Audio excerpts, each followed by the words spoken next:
And we will get started. Got like a little scarf on. I look like I'm not wearing anything under that, but I am. Today we are going to talk about hand positions. And for those of you that have been to these before, you will know that quite often we talk about quite abstract and mystical concepts in Reiki, which I get quite excited about.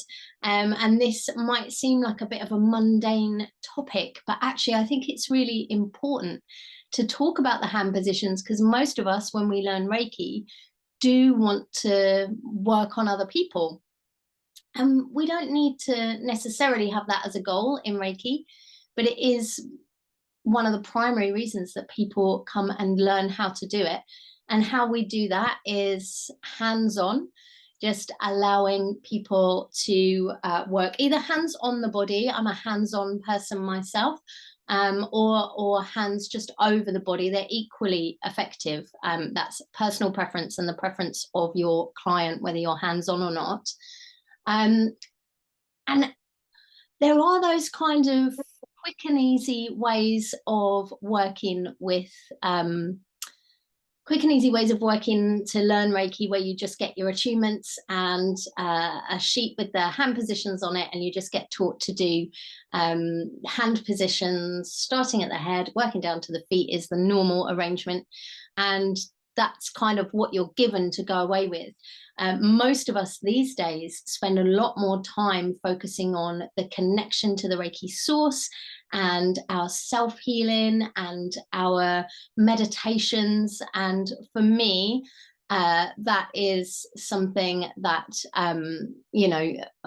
it's really my preference to work entirely on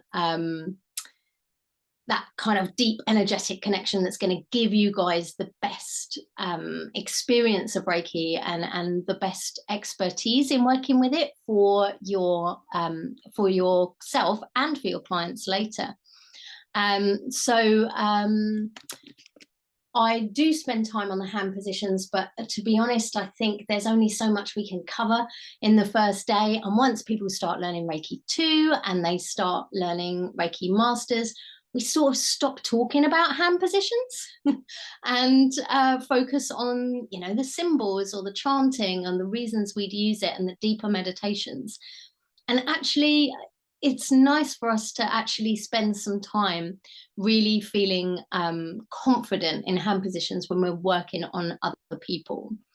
When I put the booking form up on the website for this particular one, I asked people if there were any issues that they had with hand positions, and honestly, almost lots of people said no, and some people said that there's a couple that maybe feel difficult for them. The back of the head was one of them, and another one was the throat. A few people mentioned working on the throat as something where they don't feel particularly confident.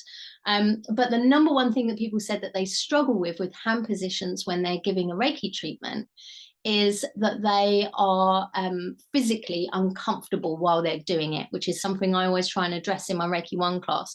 It's always worth revisiting it, especially if you've been doing Reiki on lots of people, because actually, we end up sort of skipping ahead and maybe working in an uncomfortable way because we feel we have to, or giving up on certain types of hand positions because we're not physically comfortable to do them.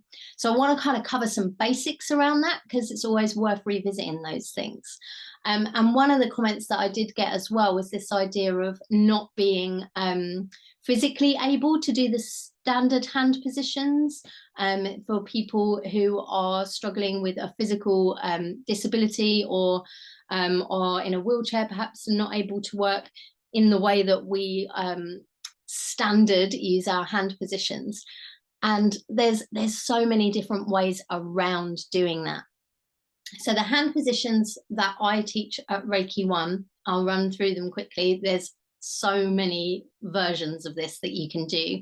I always like to start at the shoulders, because I think it builds connection and trust with your client, enables you to get a feel for their energy body.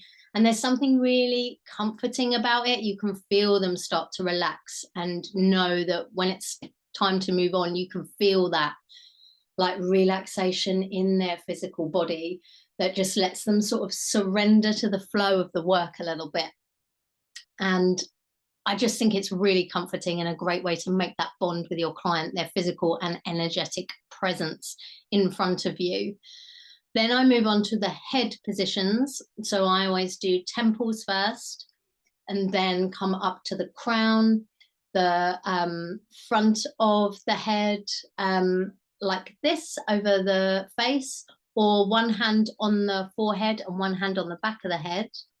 Or to work on the back of the head first, I turn the head slightly to one side, place one hand underneath, rotate the head to the side again, put this hand, and then hold the head steady in my palms. And then either you can come away and sort of rotate the head back into a central position, or you can, depending on hairstyle, pull your hands directly forwards. This is not recommended for people with curly hair, but if there's short hair or straight hair, you can quite often get your hair, your hands out without getting tangled. Once we've done the head positions, I like to move on to the throat. You can do it by coming around to the side of the treatment bed and hovering your hands one over the other over the front of the throat here. You don't want to come too close. I never work hands-on with the throat because it's too invasive. But I like to do it by leaning forward from my seated position on the treatment table to lean across this way and direct energy into the throat. For all of those positions around the shoulders, around the head, around the throat, I always recommend that you turn your head slightly, not in a way that's uncomfortable, but so that you're not breathing directly onto the client. The other thing to watch out for is if you wear bracelets that have got little tangly bits on. I've done that before where I've sort of accidentally tickled people's face with my bracelets or whatever. So just being aware of your sleeves and stuff like that. Then getting up and coming around to the side of the treatment table and working on the heart and the solar plexus.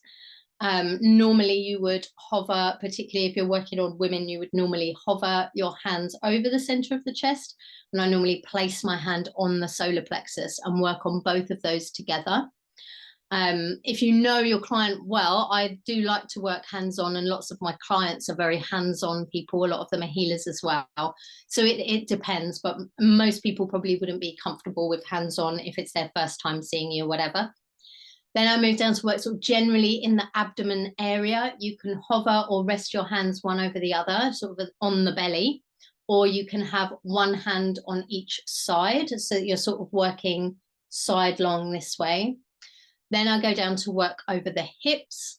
And again, I prefer to be hands-on, and you can either sort of stand facing down towards the feet with your hands holding on to the hips, so you're pointed down the body, or you can face the other way so that you have your hands on the body this way, or you can work side on, one hand on this side, one hand on the other. Then I work on the thighs, sort of anywhere in the middle of the thighs, then the knees.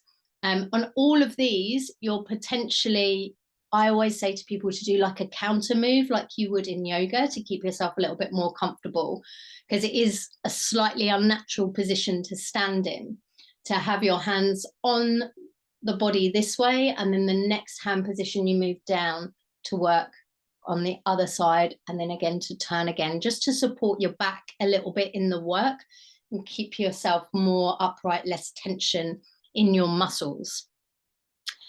Then I always finish on the feet. And I tend to normally still finish on the feet anyway, although I don't tend to use standard hand positions a lot of the time these days. And you can either stand with your hands on the tops of the feet. Sometimes that feels more natural because there's this idea that we're sort of pulling energy down and kind of releasing anything that might need to come out of the body. If your client is twitching a lot, or rumbling a lot while you're working on them, then it's good to stand this way because you're pulling energy out. But I don't think there's any harm in standing, and this is a point of debate. Some people don't like to stand at the soles of the feet because they feel that maybe energy is flowing out through the feet, and they don't want to be sort of in the I don't know, in the flow of it. But Reiki is such a self-protecting energy that actually I don't think we have anything to worry about that. But holding onto the feet, if you can, is a really nice idea because it's very grounding at the end of a treatment. It's a really nice way to finish things off. I sort of feel like it's good and symbolic, kind of allowing people to step off back into the world, back onto their path after they've had this lovely energy healing session. There is some debate, or certainly there used to be, I don't hear it so much anymore, about whether or not you need to turn your client over at a certain point in the session and then work on the back. I don't do it. I find it disruptive to how relaxed the client might be.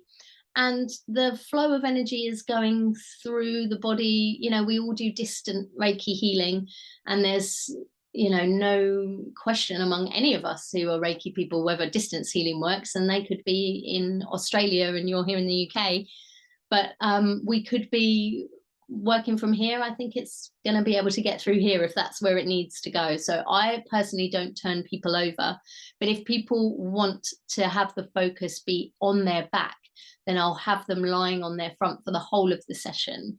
And that means that they get to have that physical contact on the back. Again, it's really comforting. It feels connecting for them. And there's just something natural and soothing about putting your hands on someone if they're in pain. So I like to do it that way. The discomfort thing, because they are unnatural positions, there's quite a bit that you can do about it, in terms of, first of all, having an adjustable treatment bed and making sure, if you are working in a center where someone else is also using the treatment tables, if they're massage therapists, it's worthwhile making the tables a bit taller for your own sessions, because massage therapists need that time to they move down. They've got movement happening. They need to be able to get in there, and we're not doing that. We want to be standing quite tall a lot of the time, getting that flow of Reiki coming through. So having a taller bed than massage therapists have is a good idea. If you work in a swanky place that has one of those electronic ones, I was working in one of those at the weekend that raised itself up. I had a very tall person and someone much less tall working together as my students, and it was a perfect switch over time. They just pressed a button, which was pretty nifty. But making sure that you know the height you want your treatment table at, and keeping it at a point where it's as comfortable as possible.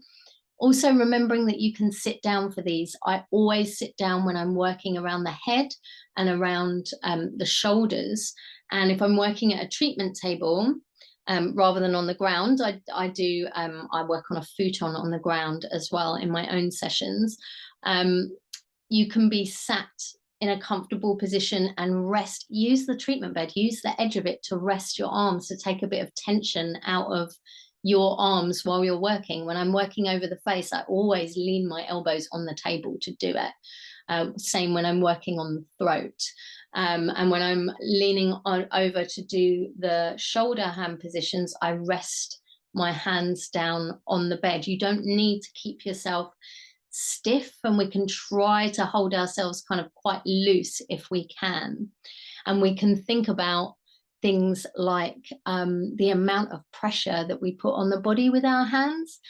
I've had treatments from people before where they're sort of barely touching me, and you can feel a slight tremble in the hands. And I feel like as the client, we want them to feel like we're confident in what we're doing, we're a solid presence while we're doing the work. So I do have a firm, you don't want to be obviously gripping them hard, but a solid grip is good. And when we're working on, say, if you work on the back of the head, that can feel very unnatural, and we've got this sort of tremble in our hands. You need to sort of relax your hands as much as possible, but also allow your hands to come up so that you are cupping the head, so that you are actually holding on to the shoulders. Whatever it is that you're doing, the hands-on positions should feel like you're in it. If you want to work hands-on, let them know that you're there, let them feel your presence. I think that that's actually Reiki. Not that there's anything wrong with working hands off, and sometimes intuitively I feel I have to be out in the energy field and working, but if you are going to be hands on, we're so accustomed to it being this idea of just like so gentle and light, but we are a physical anchor for our clients, and I don't think there's anything wrong in them being able to feel us and know where we are. That said, we must always speak to the clients first to make sure that they're happy. Some people don't want to be touched, and that's always going to be your guide. If they are ticklish or they're just uncomfortable with physical contact, every hand position can be done hovering over the body. Just make sure that you hold your body in a way where you're comfortable doing that. And then it's about your visualization of how that energy is going into the body through your hands, that you're directing it and sending the energy through to the part that you sort of visualize that your hand would be there, you know. Some hand positions are just not possible for us at certain points. I was remembering today, I went down, it's quite early in my Reiki life. I was working in a little holistic clinic, and it's such a ridiculous story. A van, like a big, like sort of lorry thing, drove past me on the road, and it had these planks of wood, and one of them came loose and was hanging off the side of the van and hit me in the back on my way to my session for my client. I did that entire session sat down because I couldn't stand, you know, I was literally on my way there, so I didn't feel I could cancel. I'm not sure that's the decision I would make today, by the way, but I did my treatment working just from a chair next to the treatment bed, and the client was, you know, you can feel it when people don't have their hands on you. You can feel it when people work on you when they're not even in the room, and the client didn't have a worse experience for that. I said I was going to be working out in the energy field, and that's what I did, and the client still had a powerful experience. So if for any reason you're physically unable to work with your hands on a client, you don't actually need to. You can do all of your treatments from distance if you like, or you can work while holding yourself in a comfortable position and just sort of radiating that energy. And there's some other things we can do as well, which we'll get into in a minute. The other thing to think about is how you hold your hands. Generally, we are taught to do it this way, with our fingers together and our thumbs just in a comfortable position. And that sort of focuses the hands on the area where we're working. You can kind of sometimes feel that you want to work, you spread the Reiki more with the hands. It does work. It makes a difference to the sort of texture of the flow of Reiki if you operate this way. Likewise, if you want to work on a very sort of specific point, you can hold your hand this way and sort of visualize it going in this very tight band that we're working on. There's not that many examples of things that we might do that for, but perhaps like a surgery inside the body or an injury inside the bone or something like that, you might want to work like that. I don't use it very often, but I have experimented with it, and it does change the way the energy feels. I also wanted to talk about how the energy feels in the hands, and I wanted to reference something from a Reiki master, a German guy, Frank Arjava-Petter, who I have done a little bit of training with sometimes a few years back. And he shared with me this idea from Japanese Reiki, I think Jikiden Reiki, this idea of there are 5 different levels of feeling in your hands, and he calls it 5 different levels of Byosen, which is the feeling that you get in your hands when you have your hands over or on the body. And Byosen means sort of the accumulation of, I think it can be translated as the accumulation of sickness. But what it means is the amount, it's not always sickness that what we're feeling in our hands is not necessarily that. The amount of energy that's coming through could be for any reason. What you're feeling is the sensation of Reiki being drawn through your hands. You're not feeling what's going on in the body, that kind of prickling or tingling. I'm like a prickly handed person. It feels not quite pins and needles, but that's sort of the closest sensation to it. And I just call it my Reiki hands. That's my sort of general sort of flow with Reiki normally. So you will need to take these 5 levels with a little bit of a pinch of salt, because we are all different. And also, if you don't do a lot of treatments, and if you're if you're still quite new to the Reiki process, you're flowing through a lot of energy in your body, and it's clearing out a lot of your own stuff. So you're not a very reliable baseline for how it's feeling yet, because it's still processing through you and you're still getting used to it. But later on, this is quite an interesting little thing to look at. So his 5 levels of Byosen that he talks about is level 1 is heat. Heat that's above normal body temperature. This is really common and what most people feel when they start doing Reiki. Level 2 is strong heat. He says that it makes your palms sweat. I'm not sure we have to go to that level, but that sort of very strong heat is sort of, but more is being asked of your hands. More is being asked of you as a channel for Reiki. Then the sort of Byosen level 3 for him is tingling. This is my sort of normal feeling with Reiki.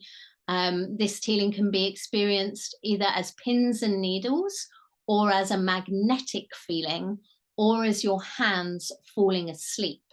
So if you're normally someone who feels heat when you do Reiki, which I think a lot of us tend to feel, and then it becomes very tingly, or you get that magnetic pull, that magnetic feel in your hands, or your hands start to fall asleep, it means you're kind of going into like more Reiki. These are like the levels of required energy. I'm not going to say levels of illness, because it might be an emotional block, it might be something else, but it's the level of Reiki that's being asked from you that's considered to be level 3. Then pulsating and cold. The pulsation can be strong or weak, slow or fast. When the place you touch feels cold, it is not the fault of your hands, but a sign of Byosen level 4, according to Arjava. Now, I was always quite a cold Reiki person from the beginning. I don't know if that's because what I was working through was quite old and difficult stuff when I first came to the process. But this is specifically talking about what you feel in your hands on another person. So if you're working on another person's body and you feel cold in your hands, and that's not what you normally feel, it's a sign that more energy is needed. So you would bring in more symbols, or just go back to that visualization, drawing in more energy, making sure you're really grounded in your tanden and channel as much as possible. Maybe spend a bit longer on that area in the body. And then the level 5 is considered to be pain, discomfort in the hand of the practitioner. Now, Arjava says this pain might be felt in the hand, in the fingers, or in the back of the hand. It might move up your hand to the forearm, and it might continue all the way up to the shoulder. I have only experienced this personally with people who are ill, and usually on like really ill, usually in like quite a severe stage of illness. Quite often there's a lot of medication involved as well. So I'm never sure if I'm also feeling that. And I also sometimes get it with the very cold. If I feel cold on a person's body, that it can come all the way up. My experience is always that if it travels all the way up your arms, and that's not your personal normal experience of Reiki in a hand position, then we're probably dealing with someone who has a significant need for energy, which is probably going to be some kind of illness or difficulty. Obviously, it's not our job to diagnose that stuff. And I have never worked with anyone where I've felt that in my hand who didn't come to me because they were very sick. Like you are talking about working with people who already know that they're ill. So I don't want anyone to be freaking out about like offering diagnosis or anything like that. Those kinds of things. There's other sensations as well. If you end up working with people with a variety of different illnesses over the years, you get a feel for what certain illnesses feel like. If you've ever gone through and worked with lots of people with cancer or in hospice situations, cancer feels a certain way. Very little else feels like that in my hands. So you start to get a sense of what someone who has a deep physical sickness who's in front of you might feel like compared to someone who's come for a relaxation or has got a bit of, you know, trapped emotional energy or something like that. You can feel that in your hands if you practice regularly and if you get used to working on people. One other thing to say about hand positions, actually two other things I wanted to say to you.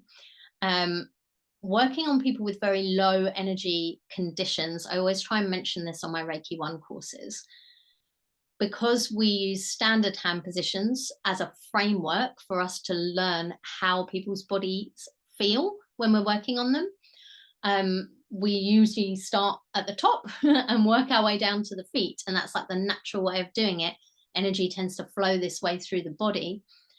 When people have very low energy conditions, I reverse that for people. So people with ME or chronic fatigue syndrome, that sort of thing, lupus as well, this works for. Start at the feet and work your way up, because we're not trying to move energy through, we're not trying to release energy, because the deficit of energy, excuse me, the deficit of energy is the number one problem that you're dealing with in that moment. So let's not worry about moving anything out the body. Work at the bottom, work your way up, because in those kind of conditions, people can go to bed, have a full night's sleep, wake up in the morning just as tired as when they went to bed. Their energy levels aren't resetting overnight in a sort of natural way. They aren't resetting after rest. So I wouldn't do it for every treatment, but for the first couple of treatments on someone, or at least for the first one, I would work with that in my mind and work from the bottom up to the top.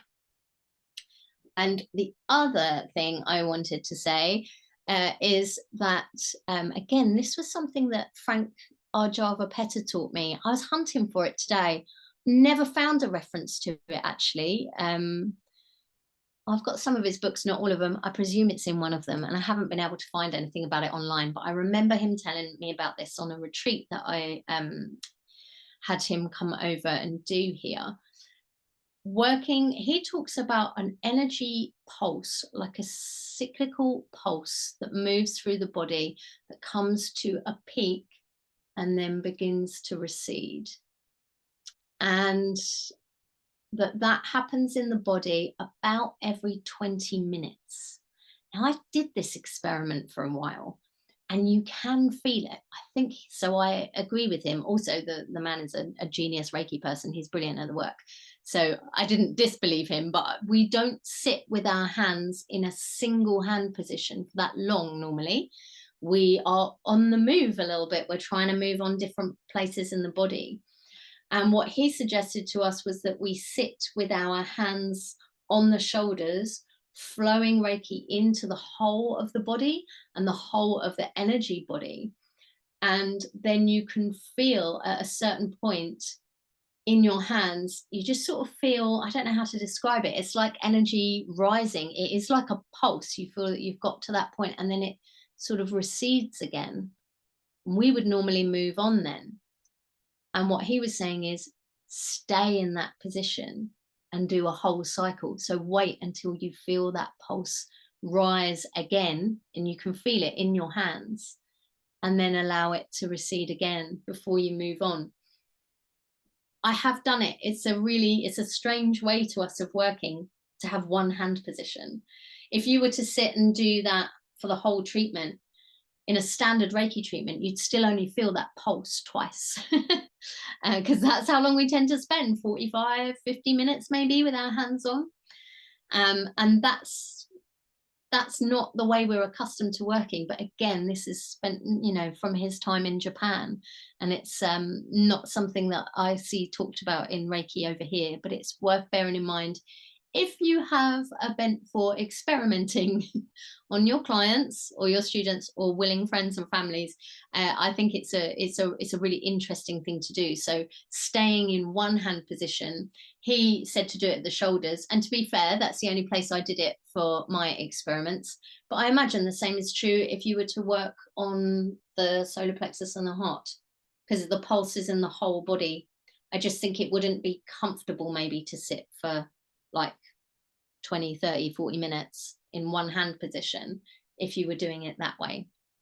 So physical comfort is definitely something that we have got to bear in mind when we're working, because it makes the client feel confident in our hands, because they can feel that we're not shifting around and moving, we're not injuring ourselves and feeling worn out by having to hold ourselves in a too unnatural position while we're working.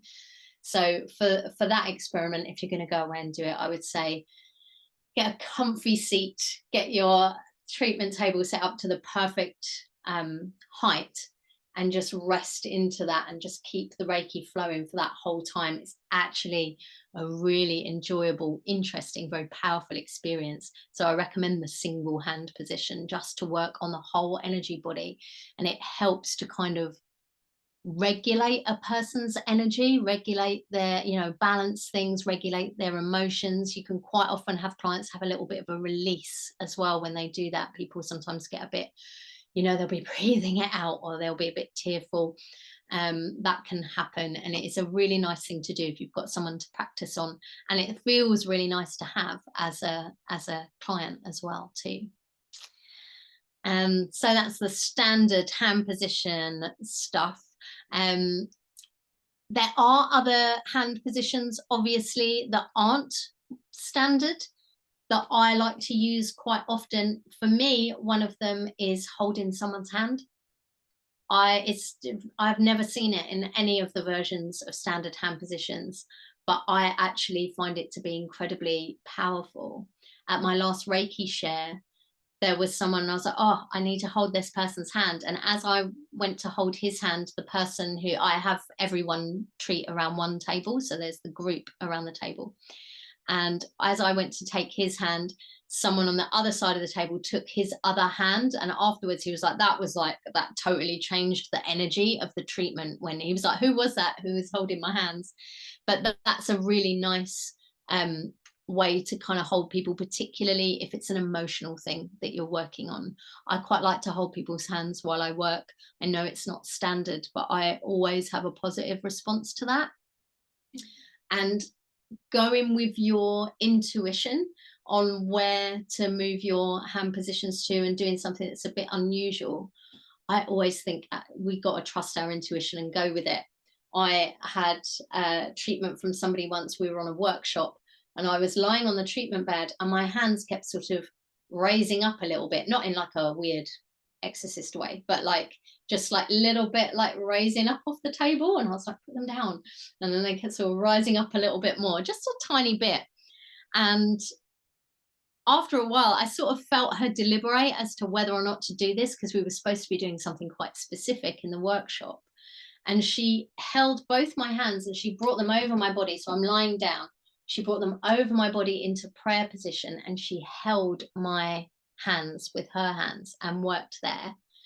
And I do not know why that's what was needed, but as soon as she did it, I had a massive like emotional release. I started crying on this poor and wonderful lady who I fortunately knew and felt very trusting with her. But it was just like something about putting my hands together it changed the whole treatment. I had this really powerful experience. And afterwards, the teacher walked up to us and said, never seen anyone do that before. And she was like, I really debated about not doing it, but my hands were sort of raising themselves up. I sort of felt not really in control of it. So pay attention to the things that you feel like, oh, it's not really what I would do, but I feel like it is the thing to do now. And go with those, because that was years ago. That was in, where were we? 2008, and I still remember the feeling of her doing that. It was an incredibly powerful thing. So always go with your intuitions and do those little non-standard things, so long as you're still operating within the realm of the consent that, you know, obviously if your client has said, you know, I don't like to be touched, I'm ticklish or whatever, you know, go to the area that you're working on. But there is something to be said for, you know, following your intuition in the moment. For most of us, once we've had a long time practicing with Reiki, we don't tend to use those frameworks anymore, and don't work through standard hand positions. But I would say there's real value to having something standard for you, doesn't matter what it is, at the beginning and at the end of a session, because it becomes part of your natural setup of a way of working. So I always start at the shoulders, and I always pretty much finish at the feet.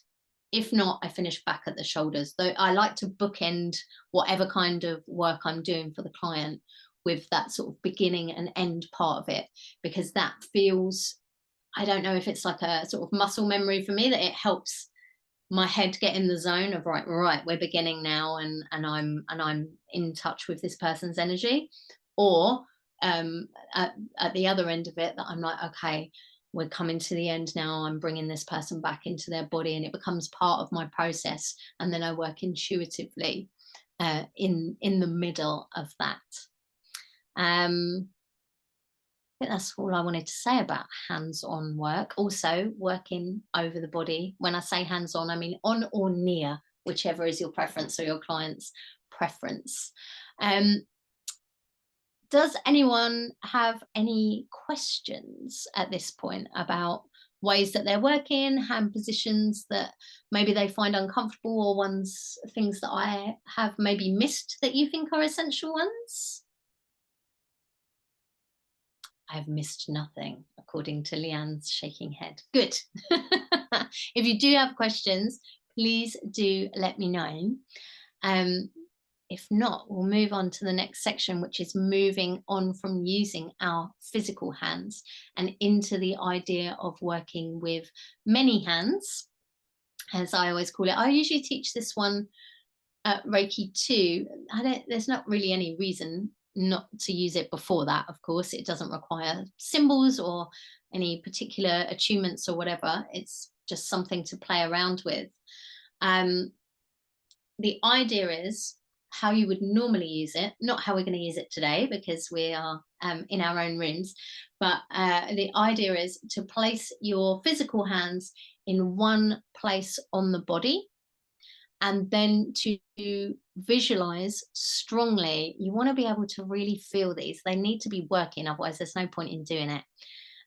Visualize a secondary pair of hands that are also your hands, that are working on the body. And that means that you have, rather than just these 2 places where you're channeling Reiki, you have 4.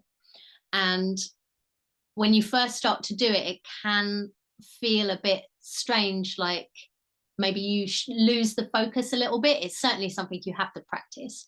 But the point of it is that the amount of energy that comes out of your imaginary hands is intended to be just as strong as what's coming out of your real hands.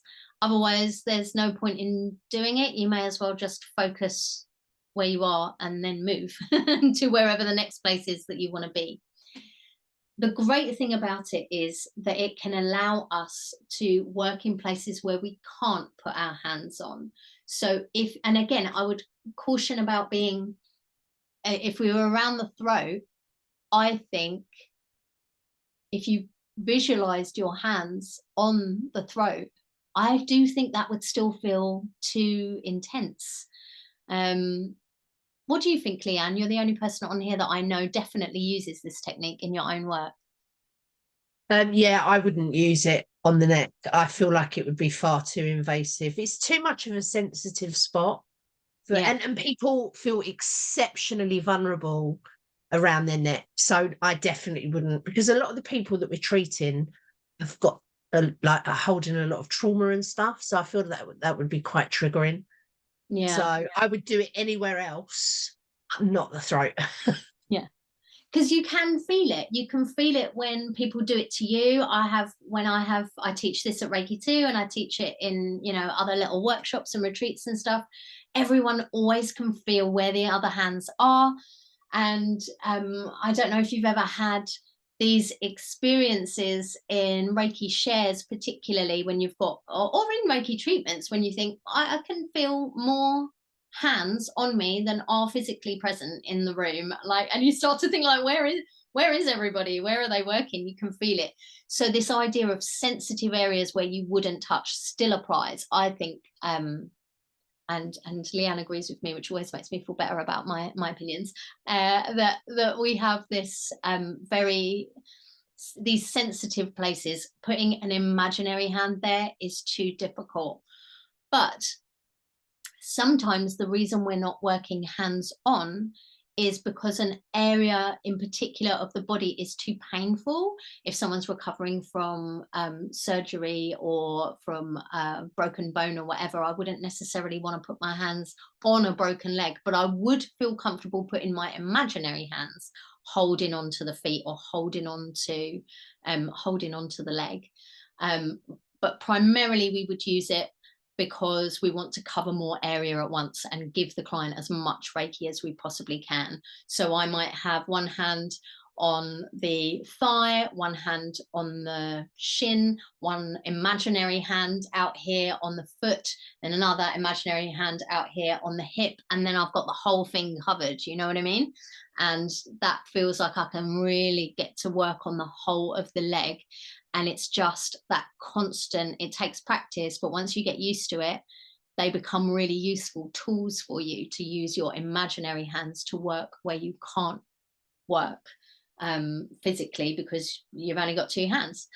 The other way that I often use them is I'll be working on one part of the body. Let's say that I'm working on the chest area and have the other hands underneath, so I can feel that they're, that I'm working from both sides. That really brings through extra energy for me. And I find that that's a really beautiful way of strengthening and making me feel like I'm really focusing on where I am. So that's another way that we would use it. Another way that I like to use it, and this might just be my shamanic leanings. I'm not sure if all Reiki people are doing it this way, and I've certainly I'm prone to such things, to work inside the body. And this is like a real visionary technique that we're going to play with in a minute, to actually place your hand inside the body so that you can hold an area that you know is in need of Reiki. It kind of sounds a bit weird because you're just like kind of you're putting your hand inside the body and holding onto a little kidney or whatever. But like, it actually does, if you know that there's an injury or you sense that there's an imbalance in one of the organs, or again on one of the bones. I quite often use this on the spine, is one area where I do this quite a lot, where I'll be holding on to the spine itself with my imaginary hands and just hovering my hands over or placing my hands on the body, sort of along the sort of central column, really, to really feel like I know they're not real hands, but they really help me focus on where the Reiki is going. So if you're open to those kinds of visualizations, I think they can be incredibly powerful. They really help me focus on what I'm doing. And quite often there'll be something that allows, what's going on with somebody. So I use this a lot on a friend of mine who had a hip replacement, and there's lots of difficulty with the way that it's attached. It causes a lot of pain. So when I work on her, I do have my hands on the outside on her body, but I also always make time to go in with my imaginary hands so that I can work sort of visionary speaking, I can work inside the body, and really it helps my focus. The Reiki's going to flow where it flows, right? You can't really make a mistake with this stuff. Like if you put your hand on the knee, but actually the injury is in the shin, it will go to the shin. You know, that's how Reiki works. But the more that we can focus our attention and our energy, the more we can be effective as practitioners. And some people like to visualize light inside the body. I like to put my hands inside the body, and it's a way for me to focus. That's all it is, but it really, really works. I use this a lot. I use this one all the time, and I use it for in the body, or just if there's somewhere where I know I want to be working, but I don't want to move my hands from where I am, to bring the imaginary hands in and just literally double the amount of energy that I'm able to channel in one go, basically, to give the client as much as I can. It does take practice. I did, with a group of Reiki masters years and years ago, we did some experiments. I can't remember, Leanne, whether you were part of this. It was when I was back in Kent. There were a group of us that practiced with the second pair of hands, got really like, okay, we're really solid on that. Let's bring in a third set of hands, which we all found that we were, yeah, Leanne is nodding, she was part of this group. So we all found that we were able to operate with one pair of real hands and two pairs of additional hands. I'm not sure this is wildly practical so much as it was a fun experiment that we decided to have. And we did struggle a bit with hands 7 and 8. At that point, it would seem to be too many places on the body for us to pay attention to. But to have additional hands, usually I only work with one additional set of hands, and it is quite interesting to me that we were able to sort of triple what we were bringing through for a session. If you've got 6 hands, that's what you're doing, and we all felt like wonderful gods with all these additional hands. What I will say about the additional hands is how people visualize them changes. Some people see them just as hands. Some people see them as actually coming out from the shoulders, so they have arms as well. Some people, I definitely had one student who saw it coming out of their elbows, which is quite interesting. And I've had someone say that they had them as like Mr. Tickle arms with, do you remember that from the Mr. Men? With hands on the end of it. Whatever works for you. Realistically speaking, these hands are not real, so it doesn't really matter how you visualize them. And I have had many students who I've taught this to that visualize a hand and sort of place it on the area where they know they're not able to work, or not able to work at the same time. Maybe they can't reach it from where they are, or it's a sensitive area, and they'll place a hand there, and that will be enough for them to keep a focused additional flow of energy going into the body. For me, I need arms, because I know that the arms are also not real, but for me, that visualization, the detail in it, is what enables me to bring through a clean flow of Reiki. So we're going to do a fun little experiment that I've created for today. I've not done this before, so I wanted to talk about hand positions and give us something practical to do in a way that works on Zoom. So we are going to use we're going to bring in our many hands and be open to how they present to you. They maybe will look like your real hands, maybe they will look different than that, maybe they will just be hands, maybe they will have arms. And we're going to use them to work in different ways on our body. And I'm going to guide us through that in a little self-treatment meditation for ourselves. And then you can go loose into the wilds and you practice with your imaginary hands on other people as well, should you so wish. But I thought this would be a fun little way of working while we're on Zoom. So before we go into the meditation, does anyone have any questions or comments about invisible imaginary hands? You looked like you were going to say something there. You've changed your mind. Go on. No.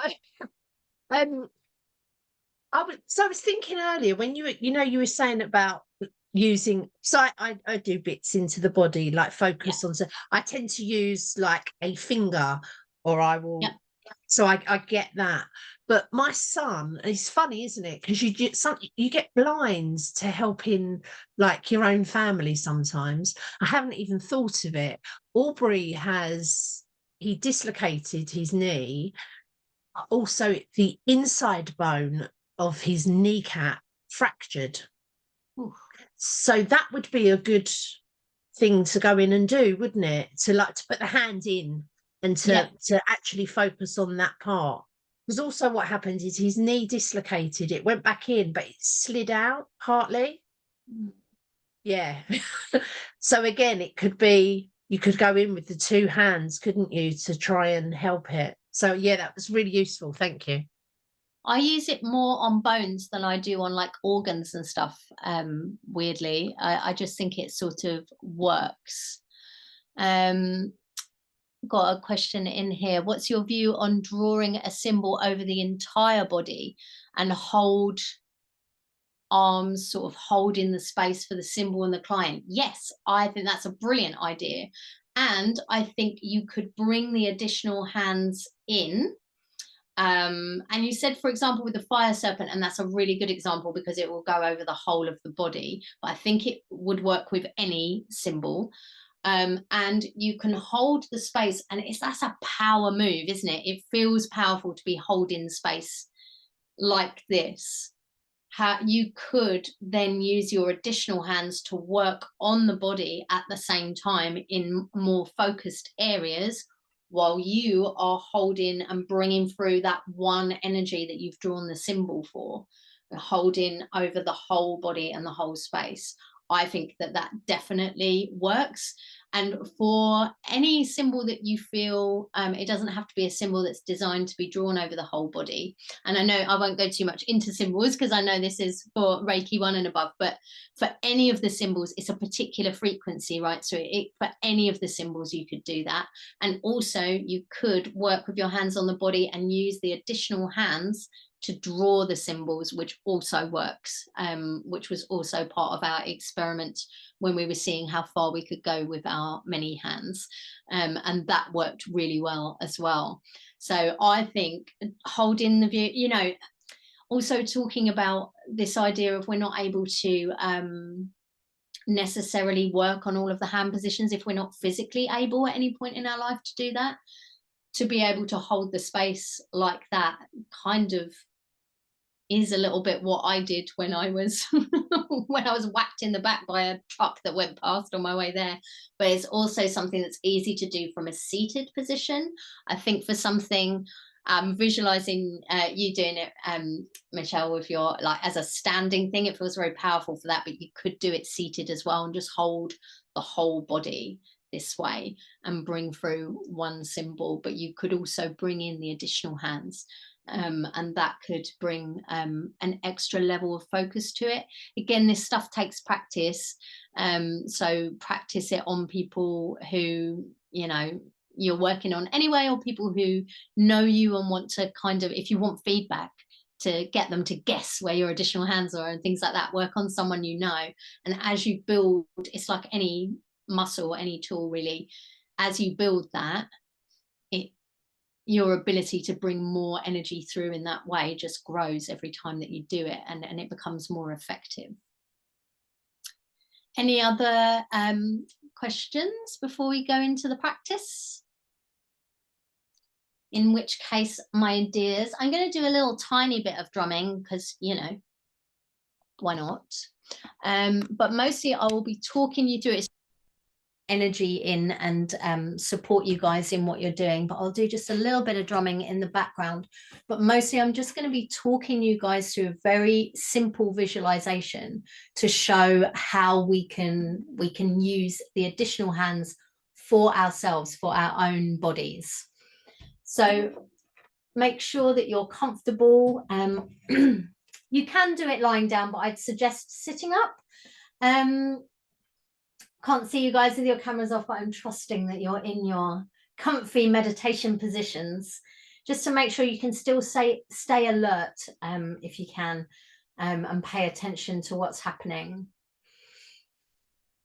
Take a deep breath, and for a moment just feel into your tanden, your hara, just beneath and behind your belly button, and make that connection with the Reiki source. You might want to do this in prayer position. You might want to do this with your hands raised up above.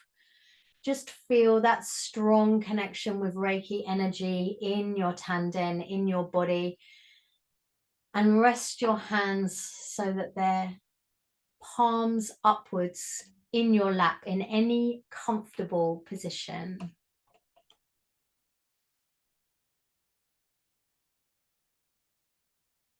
Holding ourselves in that little Reiki flow, just that quick action of connecting with the Reiki source, changing our energy in this moment. And keeping your hands, your real hands, where they are in your lap, I'm going to ask you to visualize for a moment imaginary hands.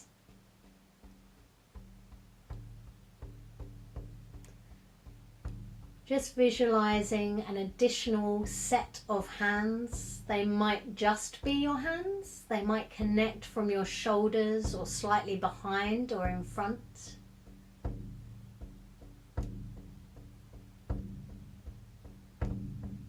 And I'd like you to bring those hands up, one to rest at the front of your forehead and one to hold the back of your head.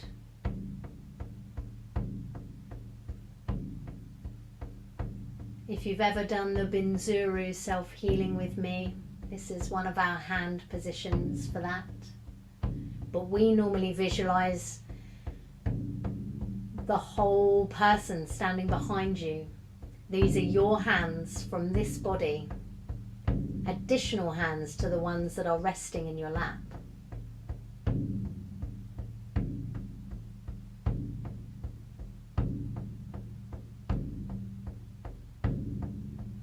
Feel yourself connected into the flow of Reiki.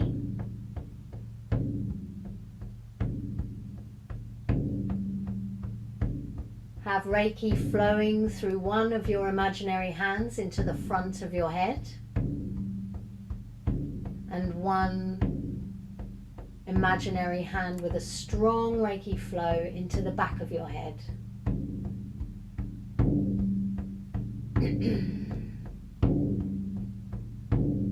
Just get that flow going.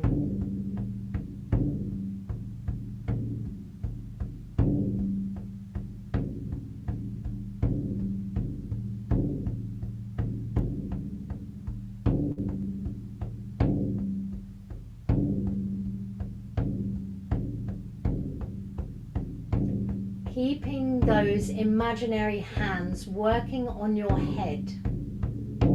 Keep that Reiki flow going into your head.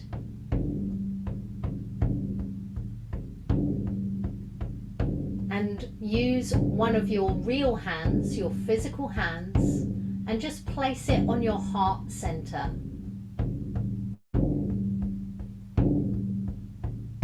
And with your intention, allow Reiki to flood out of that hand into the center of your chest, into your heart center.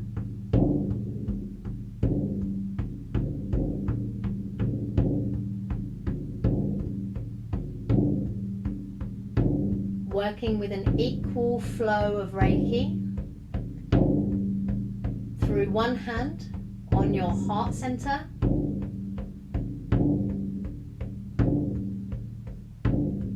through one hand on the front of your head, through one hand on the back of your head.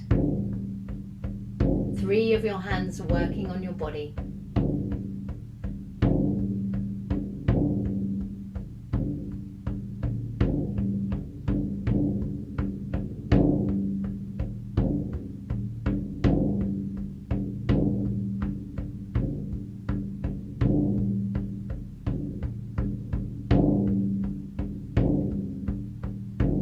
Raising up your other physical hand to place on your solar plexus. Just underneath your ribs.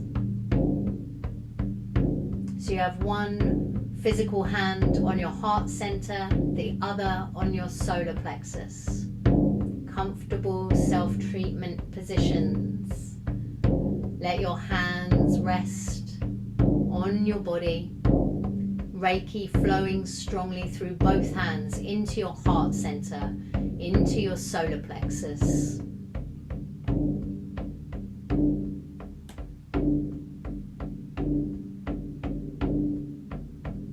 Relax your shoulders, relax your arms, no tension in the arms, make sure you're comfortable. Flowing that energy into your body through your real hands and keeping that strong flow of energy through your imaginary hands into your forehead, into the back of your head.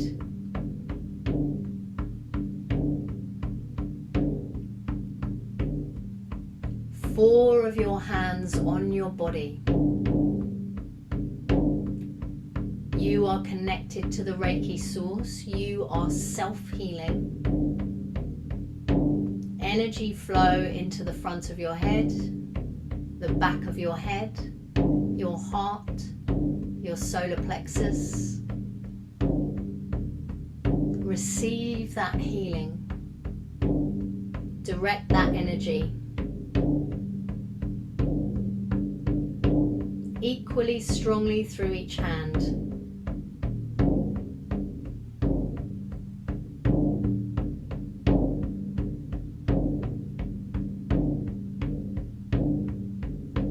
Keep that energy flowing.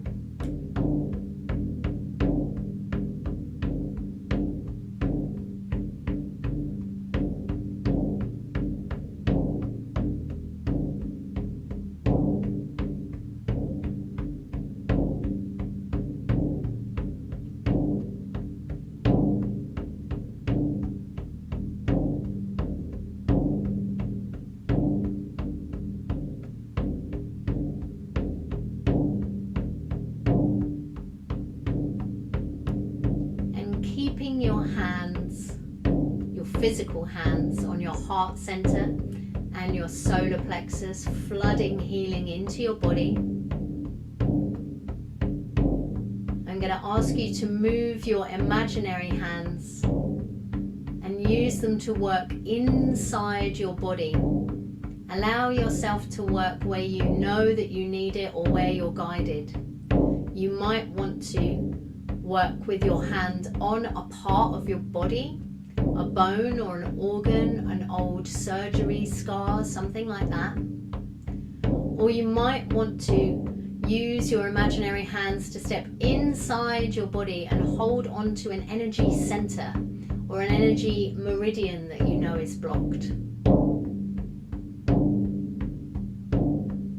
If you have any arthritis in the body and want to hold on to that joint, you can work directly there.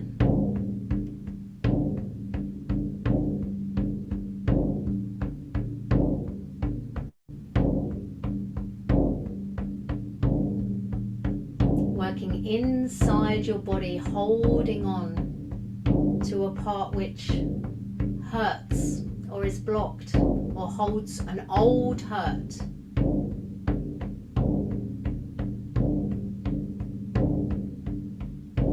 Keep the energy flow into your heart and solar plexus. Use that visualization, that focus to also work inside your body.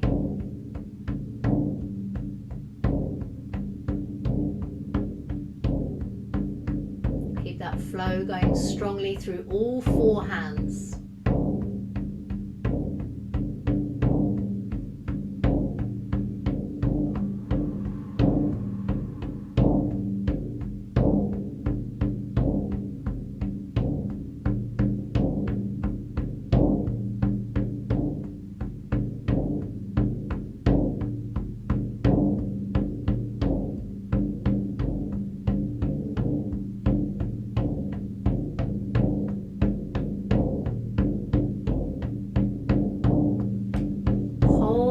visualization as strongly as you can. See those hands holding on to that area inside your body. Somewhere maybe you haven't been able to fully focus or visualize before.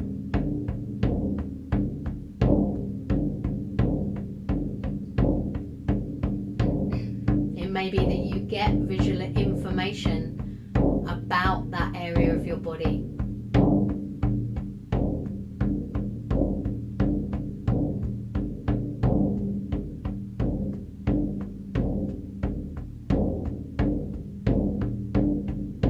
If your hands are cupping an energy center between them, notice how that looks, notice how it feels.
Take your visualization to those imaginary hands working inside your body wherever they're needed, and just release them from that hand position, removing them from inside your body.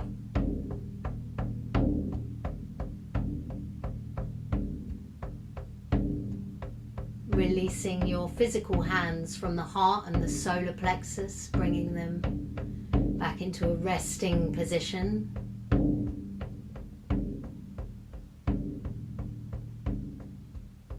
Allow that visualization of your additional hands to fade away and dissolve. Feel yourself in your regular two-armed body. Allow that flow of Reiki from above to slow and then stop. Bring your attention back down into your Tanden.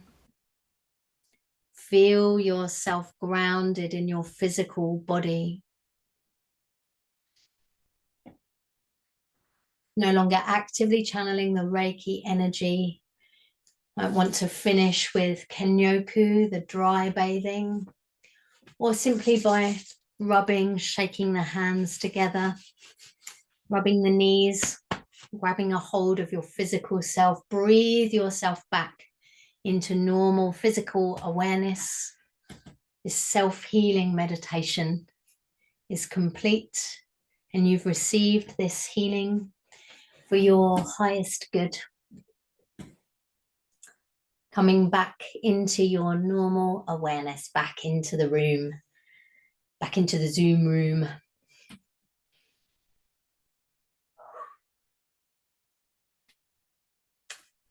Hope that was bringing, wow, there's no harm, no foul, because whatever happened in there, you got a solid dose of Reiki. It's nice to have a little brief 15-minute treatment, why not?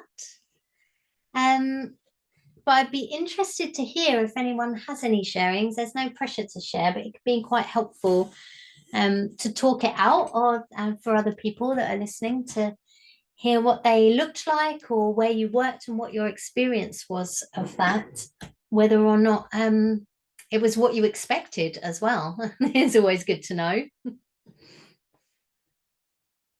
Okay. My arms grow out from my sides. Do they? Has that always been Yeah, the case? always. I didn't know that. They've always come out from my sides, and they get shorter or longer wherever they're sort of needed to go. And when I could really feel it on my head, and I saw a lot of purple, but it was like the brightest purple I've ever seen. It was a different color than what it normally is, which I quite liked. And then when I put my hands inside my shoulder, I've got a terrible shoulder at the moment, and the coldness that I felt it was quite intense at one stage. I was like, whoa. So yeah, I really, really felt it. It was really good. Thank you. Have you used because I know you use your additional hands a lot on your clients. Have you used them inside your body on yourself before? No. So sometimes you just get a bit blind, don't you? Like with Aubrey and his knee, like, hello, go inside and work on it. And I think sometimes you just need that jog, like, come on, you can do this. So yeah, I will be using that again. I'm glad. And you know what? We get into such a routine with things. And even as intuitive practitioners, like, I do so much. I'm used to kind of going with the flow and singing weird songs and doing all kinds of weird stuff during a Reiki treatment. And then sometimes I get reminded of something so basic that I've known for so many years. And I go, why am I not doing that? So it's good Right? to go over the basics every now and again, really. Yeah. What we got in here, the imaginary hands felt like they were massaging the muscle connecting the sacral and root chakra, like it was moving a knot out, which felt right, and also brought a lot of heat. That's really interesting. So sometimes it is energy body that we're working on. Sometimes it's like fleshy parts of the body. Sometimes it's organs. Sometimes it's bones. It's not necessarily what you're expecting, but working with our intuition in that way, it's obviously gone into some kind of, that's really physical as well, isn't it? This idea of like massaging to get a knot out of something. It's not something that you would work on inside the body yourself, but it gives us that ability to move the energy in a different way and gives us a different physical experience. And it's interesting to me that that you're feeling it as heat, and Leanne, you felt some of yours as like color and heat, and some as cold.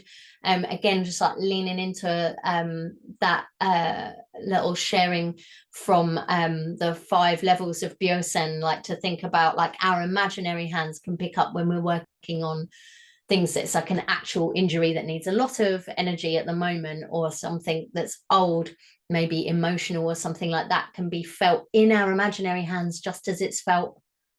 I know that, again, it sounds weird because I know they're not real hands, but you do get the sensation of heat, get a sensation of cold, even though they're not real hands, as it were. It's really extraordinary way to work with it. I felt a lot of heat from my imaginary hands, which were inside my head, cupping my brain. Love it. As I had a headache, but now I don't have a headache. Yes. Instant results. Thank you, Rianne. Instant results with this. It really does work. And sometimes when you've got pain in your body, I don't really get headaches, but I get like, I carry my stress in my sort of digestive system. So if I'm stressed about something, it will be there. And sometimes I do feel like it's just like there's pain in there that I just want to get like a hold of, and if you have a headache, cupping your brain is what you want to do. And also this self-treatment position with our real hands isn't the most comfortable in the world, unless you sort of, if I need to do this, I'll set up like cushions or pillows on the, or do it lying down, which is easier, to take the tension out of your arms while you're doing it. But cupping the brain with your imaginary hands, it takes that physical stress out of it, and you've still got that. I like to still have a little bit of contact with the real hands. Use the imaginary hands to go inside. So I like that, cupping the brain, finding muscles working inside the bone, all very good stuff.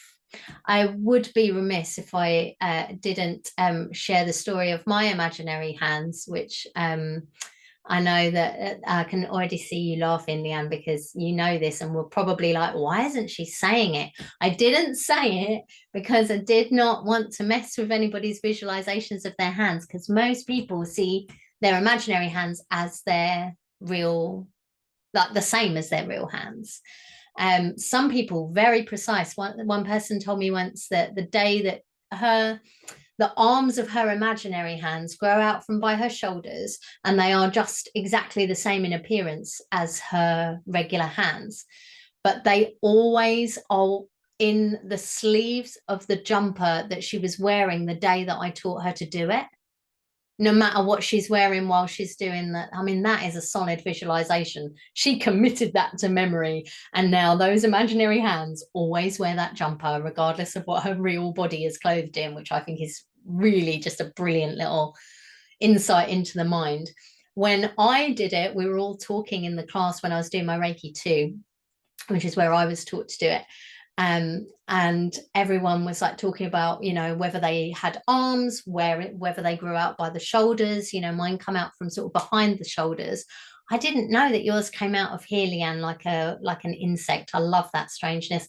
And people were talking about, yeah, this thing that you said about some of the arms, they'll lengthen or shorten as needed to make them comfortable. That's really common. I hear that a lot from my students. And we were all talking about that. And then suddenly something clicked and I was like, oh, are your hands all human hands? And everyone in the room was like, yes. And my teacher was like, oh God, what were your hands? And at the time, I guess I was watching a lot of Buffy the Vampire Slayer, which could be true at any point in my life because it's the best TV ever made. And I was like, oh, well, you know, they've got like big and they've got claws and they got this and that and the other. And I was like, I guess they're like demon hands. And everyone in the room, like, it's such a mood killer, by the way, on a Reiki course to announce that your imaginary hands are demon hands. And everyone just went with it. They've always been that way. It's very useful for when you're going inside the body, by the way. But years later, and I mean years later, I did a shamanic journey to meet my Reiki spirit guide. And it was a dragon, exactly the same colors and appearance as my imaginary hands. And I realized they were not demon hands, phew, they were dragon hands. But I never tell that story until people have done their meditation and found what theirs look like, because I don't want to influence and give people silly ideas, because it is very distressing to me that that's what my brain did to me when I got my imaginary hands. But also pretty cool when I'm years later found this sort of dragon spirit guide in Reiki. This is not what Azui was doing, my friends, I'll tell you, but traditional Reiki or no, that's what my imaginary hands look like. If you ever wanted to know. So if your hands look a bit strange or grow out of a pot, you know, they're slightly behind or in front, or grow out of the elbows or from the side, or they're on like threads or light, or they're just hands with no arms. I mean, I've heard all of those versions in my classes over the years, and so I just find it interesting to see how that stuff plays. But however your brain has designed your imaginary hands, I'm glad you guys were able to feel that inside the body. I hope it's a helpful little technique to go forward with. I use this all the time with my clients. It's really helpful. And also you can use it to work inside your own body like we just did. So please go use it on yourself, but also on your clients as well, and see whether or not they feel the difference, and get used to channeling 4 hands worth of Reiki at once, because it will make you a more powerful Reiki practitioner. I hope today has been helpful. It's been really nice talking to you guys about hand positions, talking through some of the basics and getting our confidence up with working on people. You guys have been lovely. Thank you for coming to the live, and thank you to everyone who's watching the recording. I really, really appreciate all of you for coming along. Enjoy your imaginary hands. I hope you get some really good healing. Lots of love Thank you to for you your all. time. Thank you so Bye. much, guys. This has been beautiful. Thank you.